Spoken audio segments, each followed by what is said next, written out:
Okay, so untuk kucing especially, kita ada sediakan vaksin 4-in-1 core yang kita biasa panggil lah, in which vaksin tu sendiri dah cover 4 jenis penyakit yang memang pada umumnya kena pada kucing, which is rhinotracheitis, calicivirus, parvovirus, chlamydia lah kan.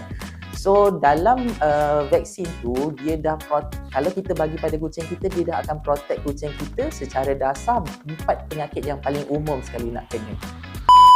Hai, nak dapatkan produk makanan Powcat? Boleh dapatkan secara online.